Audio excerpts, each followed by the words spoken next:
personel kita, yang terutama yang sudah lulus passing grade ini dari Mas Menteri sudah menekankan kita akan dengan Permenpan yang baru, aturan regulasi baru di tahun 2022 ini sudah tahap 3 tentunya, bagaimana mereka bisa untuk mendapat formasi tanpa perlu ada ujian seleksi kembali. Dan saya juga mohon kepada Bapak Ibu semua, mohon diadvokatkan kepada Pemdanya masing-masing. Penting sekali. Sebenarnya banyak sekali hal-hal yang menjadi masalah saat ini itu sebenarnya bisa tuntas jika pemerintah daerah mengajukan formasi sebanyak mungkin atau semaksimal sesuai dengan kebutuhannya. Jadi mohon disampaikan kepada Pemda untuk terus mendorong pengajuan yang maksimal. Anggarannya sudah dialokasikan oleh Kementerian Keuangan dalam transfer daerah. Jadi dananya sudah ditransfer ke daerah dan itu sifatnya earmark. Earmark itu artinya tidak boleh, sekali lagi tidak boleh digunakan untuk belanja lainnya. Jadi hanya untuk khusus sudah di earmark, sudah dikunci untuk ASN P3K. Semua Pemda, tidak terkecuali. Jadi mohon bilang sama Pemdanya, ayo ajukan formasi sebanyak mungkin karena anggarannya sudah ada dan sifatnya itu di earmark, nggak boleh dipakai untuk belanja lainnya. Itu memang bentuk keberpihakan untuk guru-guru honorer, terutama yang lulus seleksi ASN P3K. Yang kedua yang kita advokasikan pada Pemda adalah pemberkasan Pak Sutopo yang juga Pak Sutopo disampaikan pada kami bahwa kita akan dorong terus Pemda Pak Sutopo, kita dorong sama-sama agar proses pemberkasan ini bisa berjalan dengan baik. Terakhir, formasi yang ada sebenarnya masih banyak, termasuk yang sekarang itu masih ada formasi 117.000 yang tidak dilamar. Dan ini memang formasi-formasi sebagian ada di daerah-daerah yang mungkin kurang favorit gitu ya.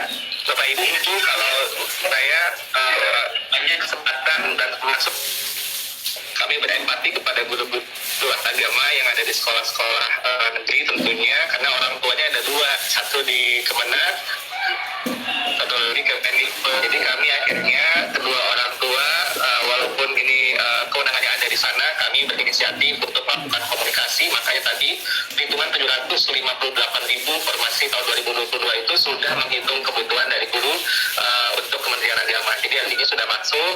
Nah, yang modul nanti kami akan tanyakan kembali Pak Sutopo, karena ini bukan kami nanti salah loh, ini bikin soalnya atau bikin modul belajarnya, kita bikin soalnya dari Kementerian gitu. Jadi nanti kami akan ingatkan kembali.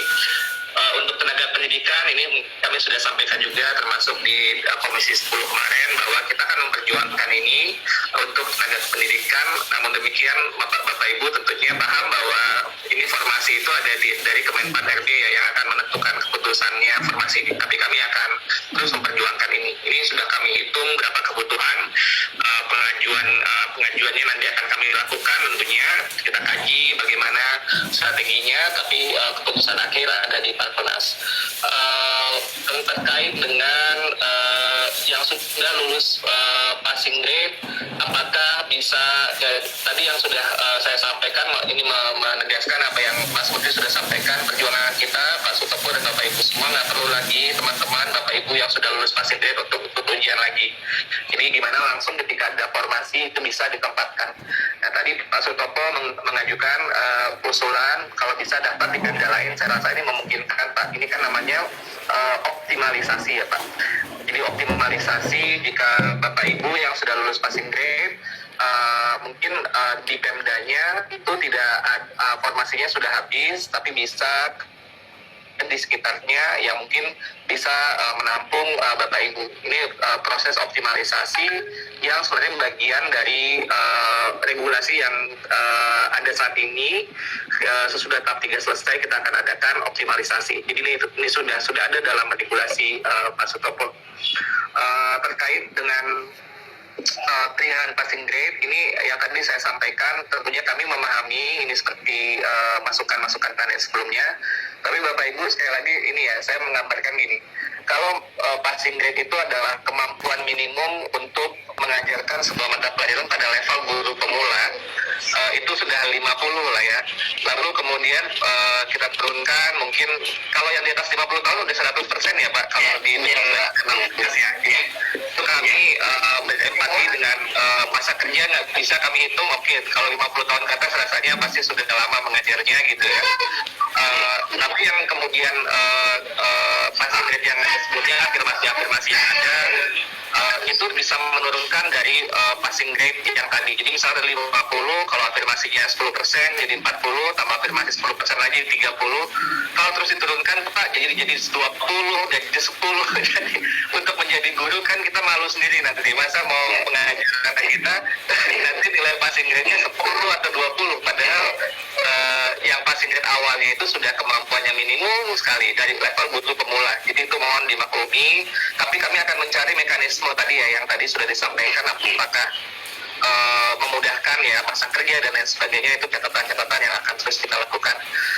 Pak Sutopo, untuk kesejahteraan guru honorer yang belum ikut ASN P3K, ini juknis post fleksibel, saya sebenarnya agak bingung ya, karena sebenarnya dalam kondisi surat edaran menteri juga dari Persesjen ya yang tentang keadaan darurat saat ini, bahwa penggunaan dana BOS kita masih dalam kondisi darurat Bapak Ibu. Penggunaan dana BOS itu fleksibel, bahkan di atas 50% pun untuk bayar guru itu nggak apa-apa.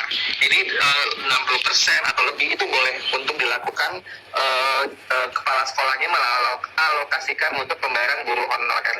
Jadi sehingga dana BOS ini sekarang dengan lebih fleksibel. Kalau sebelum Mas Menteri kan itu 15% ya Pak. Jadi itu sangat terbayang keterbatasannya. Mas Menteri kemudian melakukan penyesuaian, bisa melobi dan akhirnya jadi 50%, dan tapi ketika pandemi itu jadi sangat fleksibel. Jadi sebenarnya keleluasaan itu sudah ada payung hukumnya, tapi mungkin nanti saya coba tanyakan Pak Sutopo terkait ini. Seharusnya payung regulasinya sudah cukup untuk kepala sekolah melakukan penyesuaian sesuai dengan kondisinya, karena juga kondisi daerah itu berbeda-beda. Kadang-kadang kita melakukan juknis yang sangat detail, tapi tidak relevan untuk satu daerah, relevan di daerah lain. Jadi misalnya daerah satu butuh kuota, daerah lain dia udah di daerahnya nggak ada COVID, nggak ada masalah. Kenapa harus dialokasikan buat kuota, kan jadinya nggak terpakai bantuan buat. Demikianlah apa yang disampaikan oleh Dirjen GTK, Dirjen Guru dan Tenaga Kependidikan terhadap tenaga P3K dari tenaga guru, ya. Dan ada ketentuan juga untuk yang sudah lolos passing grade, diharapkan langsung diajukan semua oleh daerah masing-masing, karena nanti kata Pak Dirjen tadi akan ada transfer anggaran dari Kementerian Pendidikan untuk membiayai penggajian dan lain-lain. Terima kasih. Assalamualaikum warahmatullahi wabarakatuh.